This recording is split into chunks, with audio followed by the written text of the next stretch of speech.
All right, VFW, Veterans of Foreign Wars, that stars frickin' Stephen Lang and William Sadler and Martin Kove and Fred Williamson and George Wendt and the you know the list is pretty awesome. Um, this actually makes me kind of upset because when I was watching this movie, all I could sit there and think is this right here is the Expendables of horror. Gunnar Hansen's swan song Death House is the biggest piece of shit ever fucking made, in my opinion. You guys know my thoughts on that film. I think it is an absolute abomination on this earth. So when I sit back and I watch VFW, which kind of came out of nowhere, directed by Jay Bagos, who also did last year's Bliss, I'm sitting here thinking, wow, this is the vessel. This is the film that Death House should have been. This is the Expendables of horror. A bunch of horror veterans or old actors getting together and having this one last badass stand side by side. Imagine if this was Death House. How badass this film would have been. You know? Like, I just think about all the roles that could. But I love what I got here, so I don't want this changed at all. I wouldn't want Kane Hodder, or Tony Todd, or any of these people to replace anybody in this film. So I like the cast how it is, and I'm just saying that this is what should have been titled The Expendables of fucking horror. So that being said, I also feel like this is the Assault on Precinct 13 remake that we deserved, not the Ethan Hawke one, which I barely remember. Wasn't that like Lawrence Fishburne and whatnot? Wasn't that like PG-13 as well?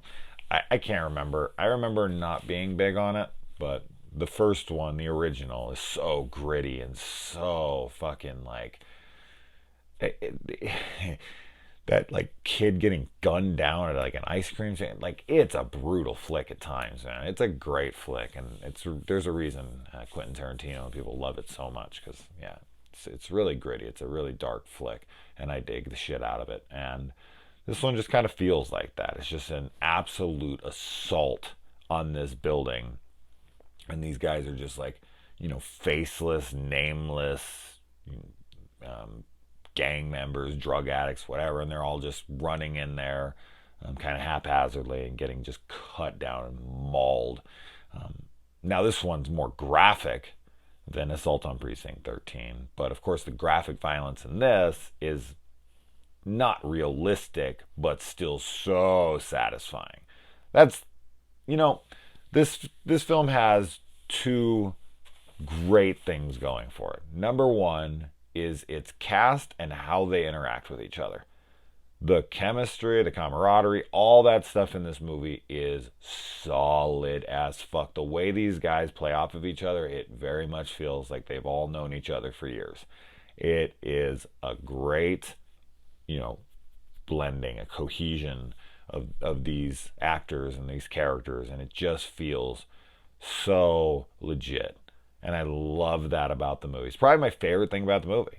Even though the gore and all that stuff is great, and I love that kind of stuff, and don't get me wrong, that is my second favorite thing about the movie. And these are the two main things, so it takes up the lion's share of my love for this film. But man, and that's not to say there isn't great other things in the film. There sure as fuck is. The score and the lighting. Because you've got a John Carpenter-esque kind of narrative. The way that this is done is very Carpenter. The way that this film is lit is very Italian Argento-ish. So you've got like some great blending of Carpenter and Argento and stuff. So, and then the music is very 80s synth inspired, and it's awesome. I mean, it fits the film perfectly. So, as I said, there's a lot to gush about over this film, but my two favorite things are the actors and how they interact with one another, and the gore, the kills. The kills are fucking fantastic. I mean, there's so many great ones. Of course, I would like more. It'd be pack it on, give me twice as much, but I get it. The film it has its budget, and I'm sure Begos would have loved to have done more kills and love to have shown more graphic violence, but I can only imagine he just ran out of budget. Like at a point where it's just like, I want this, and he came up with these great kills, and he's like, as long as I get this one and this one and this one, and he probably didn't even get to do all the ones he wanted to, but regardless, he got to do some fantastic ones, and it's very satisfying. Dora Madison, who's also the star of Bliss, Joe Begos' last film before this, is really fucking annoying in this movie. Like, her character is really annoying. And I'm kind of noticing that she's actually pretty annoying, kind of in general. She's a very pretty girl, but fuck, man, she can be really annoying. That all being said, so, yeah, just such a shame that something like this wasn't Death House. I just can't get over that.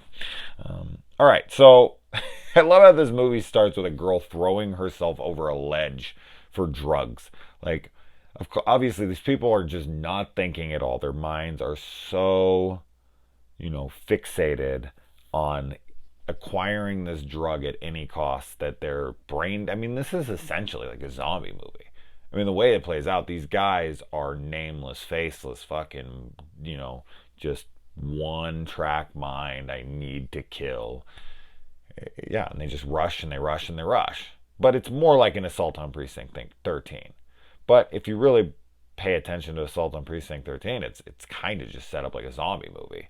They're surrounded on all sides. It's a contained film, one location. They're rushing on at every window. Nobody has like any lines in the movie on the exterior, in the villain characters. So yeah, it very much plays out kind of like a zombie flick, but they're not zombies clearly. But they are brain dead drug addicts who want their fix and will do absolutely anything to get it.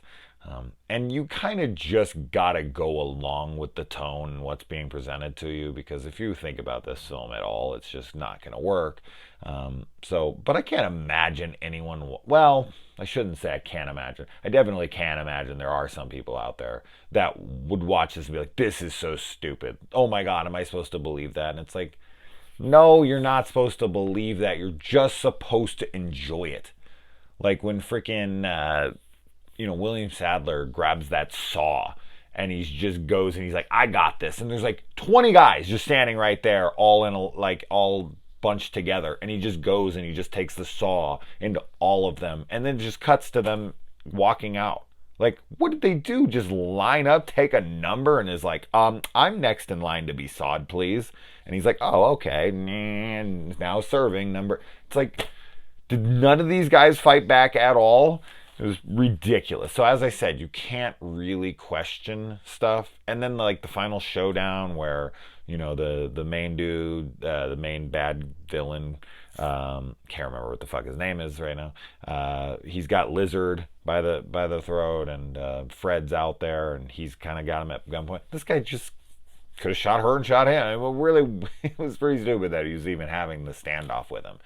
Especially since she had the bag of drugs, like right there. Like he could have just, it doesn't matter. So as I said, like I could kind of sit back and nitpick that kind of stuff and be like, yeah, I wish that was a little different. I wish it made a little more sense and this and that. But at the same time, by that point in the film, you're so bought into how unrealistic everything is that it doesn't really matter. It really just doesn't. Are you having fun? Are these characters, are these characters really well fleshed out as fun people you want to watch fucking demolish a bunch of brain dead idiots looking for drugs? 100%. This is 100 fucking percent. So I think it achieves everything it sets out to achieve. So it's a very successful film, even if some people would watch it and be like, this is idiotic. Who gives a fuck? They're not understanding the film. And that's why I've always had a hard time reviewing films I don't like, because I feel like I'm just not the person to do it. Like the person who loves a movie, that's the best person to review that movie. For me. Because it's just like, that is your target audience. That person got your movie. Like if you don't get somebody's movie, if it doesn't work for you, you're not really the best person. And that's just my opinion. A bunch of people disagree with me on that, and they think, no, no, no, man, you're there to point out all its flaws. And it's like, yeah, but they're not flaws to other people. Like, the people who love it don't see them as flaws. You know? Like, weirdly, I actually did someone's hair today who worked on just one of the guys. One of my favorite films of all time. And she said it like so, like, you know, she's a cool chick. I've known her for years, but we never really talked about her film career. But she was like an extra on it. She read for like three parts in the film and didn't get any of them, but ended up just, you know, doing a school cafeteria scene, and then she was an extra in the prom, and she was talking about the on-set stuff. And I was just sitting there like, oh my God, tell me anything. I love this movie so much. But here it is, a girl that was on set hanging out with William Zabka. She called him Billy the whole time. It was pretty funny. And she was talking about how Ari Gross had this huge crush on her, and he used to buy her stuff on set and like take her around and like do anything he could to fucking try to woo her. And you know, here I am. She's on that side of things. Like, was in the movie, was on this, and then she's like, and then I was like, oh my God, it's like one of my favorite movies of all time. And she's like, oh my God, are you serious? Like this and that. And I was like, I'm like, yeah, like, don't you like the movie? And she's like, no. She's like, it's terrible acting. It's not a very good movie. This and that. And I'm like, it's like the greatest teen comedy of all time. Like, what are you talking about? It's a masterpiece to me. So like, even someone who's worked on the movie, who was there behind the scenes, all that stuff, she would be a shitty person to talk about that film. And I would be an amazing person to talk about that film, which I did on this channel, because I get the movie. Anyways, harped on that for too long. I guess I don't know. That was one of the reasons why I had to stop writing for this online horror page that I wrote for a little while when I was doing reviews before I ever started the channel. Because they wanted me to review movies that I didn't like. And I was just like, I don't want to do that. And they were like, well, you got to do it. And I was like, well, I don't want to, so I'm just going to quit. I never got paid anyway, so it was just kind of like a quick gig. Which is funny, off the top of my head, I can't even remember what fucking site it was now. Now I'm sitting here trying to remember what site I even wrote for. I can't remember. Maybe if I remember, I'll put it in the descriptions below. See if I can even find any of those reviews. I think I shared them on my Facebook page, so I can look back and find them if anyone's interested. Anyway, but yeah, I love reviewing films I love. So yeah. All right. I like how he gets up in the morning and he goes and he picks up his friends to take to the bar in the morning, and they're all starting to drink. And William Sadler's character is asleep in the back of his truck, and when he get there, he's like, "Wake up!" and he like pops up out of the bed. Like, what the fuck? You no idea is there. That scene right there. I feel like that scene alone, like, immediately got me in the movie. Like, got me into the characters, got me into their friendship, all that stuff. It was just, it felt so genuine. And I was like, man, even those films over the top, their characters are very, realistic to me. And it just, yeah, that pretty much sold me right there. I love that. I love that moment. And the Fred Williamson line where he's looking at the picture of the girl who's got a shaved vagina, and he's like, where's all her pussy hairs? I like pussy hairs. I was laughing at that because that is like such a thing now. I have friends who, now I think they're full of shit, of course, but I had friends that I lived with who were like in their early 20s, and they were like, dude, I won't even touch a girl if she has any hair on her vagina. Like, I would, like, if she took off her pants and she had any hair, I'd be like, no, I'm not interested. And I'm like, oh, fucking shit, you lying son of a bitch. That being said, even if they were lying about the fact that they would turn them down, they do prefer them so much to the point where they're like, absolutely not. Much like some girls that I've known that are like, I won't touch a guy who has an uncircumcised penis. Like, it just grosses me out, this and that. And I'm like, wow, that's harsh. Like, interesting. But we all, kind of have our preferences, as do I. Like, I actually like some hair down there, you know? So it's kind of funny when he was saying that line in the movie, like, I like pussy hairs. Why I got to do that? Who gave him the right to do that? And Stephen Lang, is like, well, it's their pussy. God, all the dialogue there is just so great. It's so funny. I love it. I love it. I just love it. Pretty much everything that those guys say. All the stuff outside with Dora Madison, and then I know the big dude's name is Tank. What the fuck is the? Does it say here? Probably not.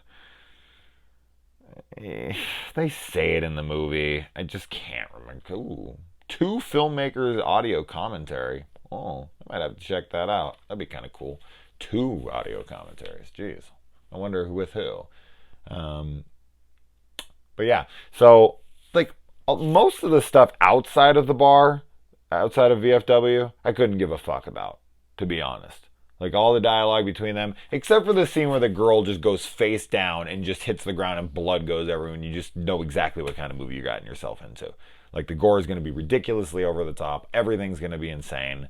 And fucking A, does this movie deliver on that front. So, but yeah, anytime it like goes outside to them and they're talking and all that stuff, it's not that I dislike it. I'm not like, oh God, get away from these guys, go back. It's kind of just like it does. I don't really have a reaction one way or the other.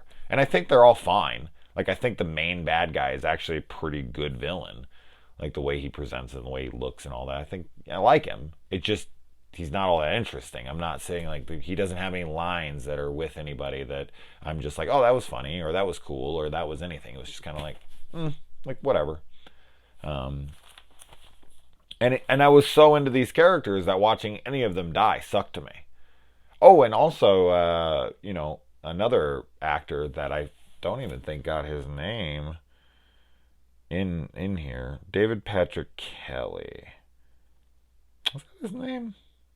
Fucking Sully from Commando. He's also in, or no, I guess that would probably be the thing. He was in The Crow, of course. Fire it up. What the hell's that guy's name? I think that might be it. Anyways, he's in it too. He's not in it for a lot, but he kind of just dies on the bar. But I dug him in this as well. I forgot to even mention him, but I couldn't remember his name. And that lizard girl. She's quite an attractive lady herself, as is Dora Madison. But at least Lizard isn't annoying as fuck in this movie like Dora is. Now let's talk about the kills. We got a head explosion when that guy comes through the door and boom, he blows his head off. That guy's been in a ton of shit. He was in like Green Room, and he's been in all sorts of movies. And isn't that the? Wait a minute. That's the dude. That is the dude, right? That's the dude from like all of Saulner's films. Like Blue Ruin, and that's him, isn't it? I'm pretty sure it is. Fuck, man, I'm going to be really annoyed with myself if I check this after and I'm like, oh, that's not him. Now, that's the dude from fucking Green Room and Murder Party and everything. I'm sticking with that.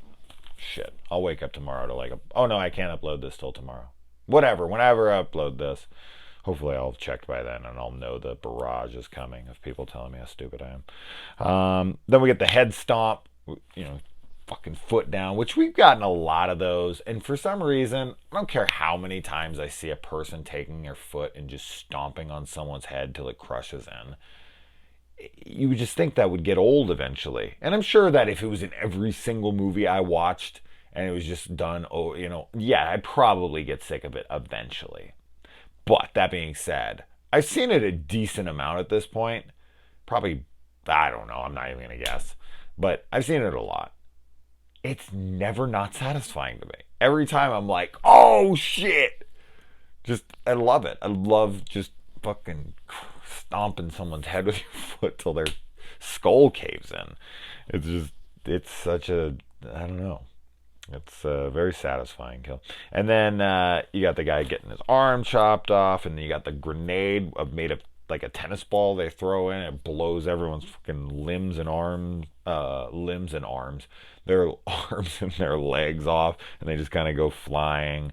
You got the big tank guy. He comes in, and the girl jumps on him, stabs him in the fucking throat 100 times. She doesn't jack him off, by the way. She stabs him in the throat. He would have been much preferred being jacked off, I'm sure.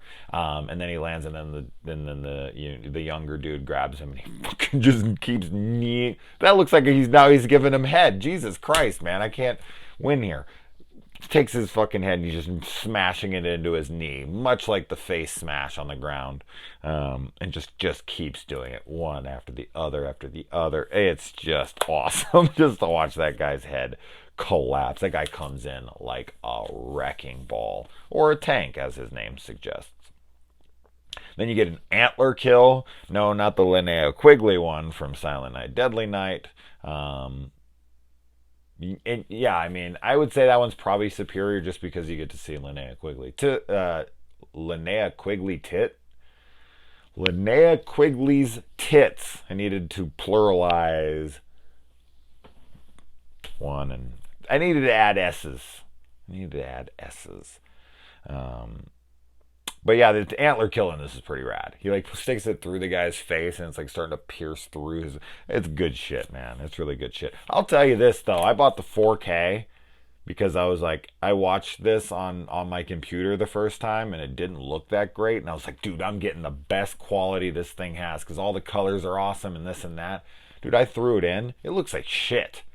Okay, so they filmed this pretty terribly from what I can tell, because I got a 4K copy of it and it still looks like just grainy and shitty. Now I know that's probably like their intention. Oh, that's the style. We like the grainy look of it. Dude, you can't even tell what's going on at times. And I'm like, damn, man, I paid fucking extra for the 4K. And you're telling me this still looks just as shitty as the copy that I had on my computer not that long ago when I first watched it?